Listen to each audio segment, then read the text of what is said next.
The biggest and the most important challenge of the whole construction was designing her new sail plan. The turning point of the whole mission was my fortuitous meeting with Philip Good. Renowned sail designer Philip Good had been experimenting with a design based on the Barbary pirate's shebek, the most successful corsair of the Mediterranean for over 200 years.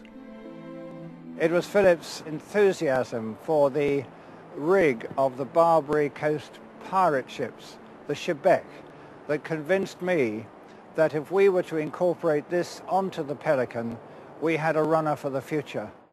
The Barbary pirates combined the massive triangular foresail of the shebek for upwind capability, with the squaresails of a square rigger on the mainmast for downwind power. To sail close to the wind, the Barbary pirates braced the yards of the squaresails at a much tighter angle than normal by easing the halyards. They ended up with a ship that was faster and more maneuverable than anything else on the sea. Philip Good set about replicating the design in a unique modern rig. The Pelican was to combine square and triangular sails for downwind power and upwind agility.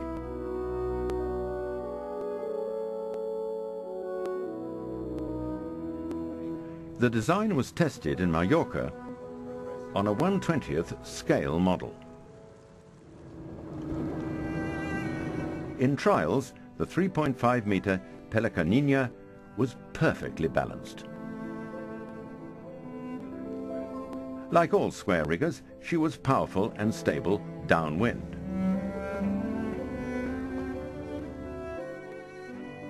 But the real strength of the design was in allowing the squaresails to be braced at 20 degrees, giving the rig much greater upwind performance than a traditional square rigger. Pelicanina was a resounding success. The secrets of the Barbary forebears had been revealed.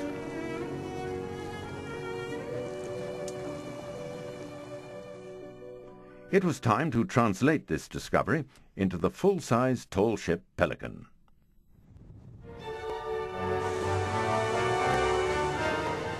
This unique rig required 3 single-pole masts. These were built in the Midlands in 20-sided hollow steel sections. The tallest of them was 100 feet long.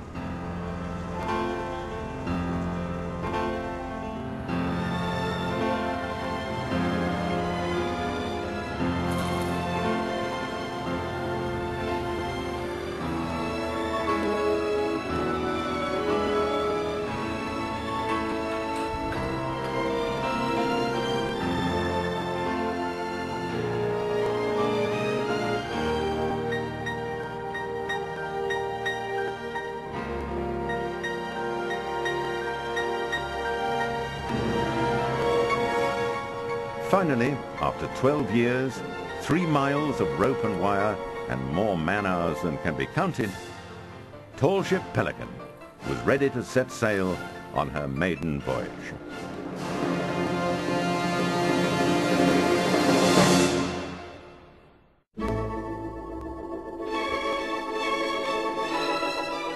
Pelican's maiden voyage is a passage to St. Lucia, via Lisbon, Madeira, south as far as the Cape Verde Islands, and west to Barbados.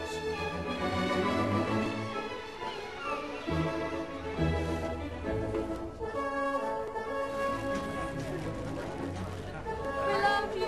Her 32 trainees will be on board for the next 3 months. They range from 17 to over 70.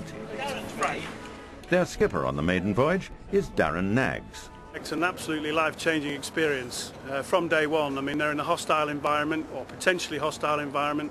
They're out of their comfort zone in a big way. They'll have a vertical learning curve to look forward to.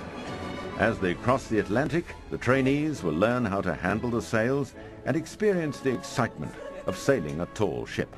I've been up to the first platform, you can see it there, just the first platform, and I kind of stood there and then got a bit scared. So the yard, like climbing out on the rope to the yards to change the sails, haven't completed that yet. Okay, by the end of the voyage, I hope to get up the mast in record time, race up there, and do it without assistance, hopefully. And when we call it a stationary harbour, 4 of our ship go forward. Crucially, they'll also learn to work and live as a team, depending on each other for their every need. For Skipper Darren, sailing the Pelican is a whole new experience. Well, she's the handiest sailing ship that I've ever sailed. She sails a lot closer to the wind than any other vessel I've been on. She's very, very handy, she's responsive, she's lively. It's like sailing a laser after being on a supertanker, really.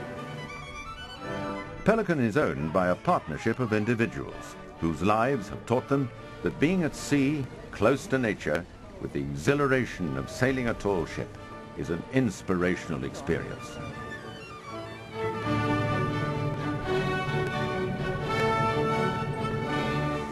You can't always choose your weather for a departure, but one thing is certain.